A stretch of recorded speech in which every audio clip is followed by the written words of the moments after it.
oui, je l'ai mis dans pas convaincu et je vais m'expliquer pourquoi.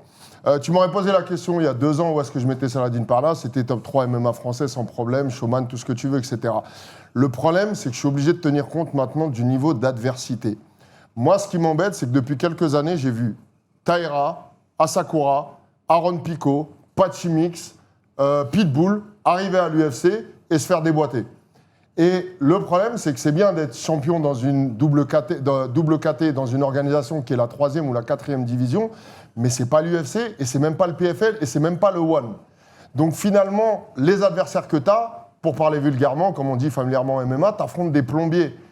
Et l'un des meilleurs adversaires que tu as affronté au KSW, c'est Ruchala. Ruchala s'est aussi fait taper par Gomis, mais Gomis, son 5-1, il est à l'UFC. Donc, oui, ce qu'il fait au KSW, c'est exceptionnel. En même temps, les adversaires qu'il a tapés au KSW, ils vont pas signer à l'UFC vu qu'ils se sont fait taper. Ben ouais, mais oui, ce qu'il fait au KSW, c'est exceptionnel.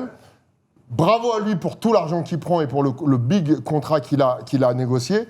Mais je pourrais le placer dans exceptionnel ou dans showman le jour où je le verrai face à une grosse adversité à l'UFC. Et pour l'instant, je n'ai pas vu cette adversité. Donc, on peut estimer qu'il a un niveau de fou. Si tu me dis que tu penses que Saladin bat William Gomis, je ne vais même pas te rentrer dessus parce que Il l'a déjà battu. Je pense, oui. Premier combat en carrière de Gomis, c'était il y a plus de 10 ans. Tu me dis Saladin bat William Gomis. Non, mais aujourd'hui, il y a une progression qui est différente. Quand tu affrontes des adversaires plus forts, tu progresses de manière très différente.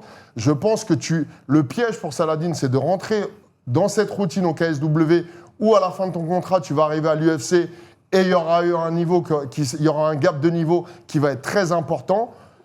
Je comprends qu'on puisse adorer ce qu'il fait, mais malheureusement, aujourd'hui, le MMA français a énormément progressé. J'ai vu beaucoup de combattants aller vers les grosses fédés type PFL, UFC. Saladin n'a pas suivi le move. Pour moi, c'est un champion de 4e division. Si Kylian Mbappé était à Al Nasser, je ne te dirais pas que c'est le meilleur joueur du monde. Pour ça, il faut être au Real, au PSG ou à Liverpool. Et ce n'est pas le cas de Saladin Parnasse. Voilà pourquoi je le mets dans pas encore convaincu.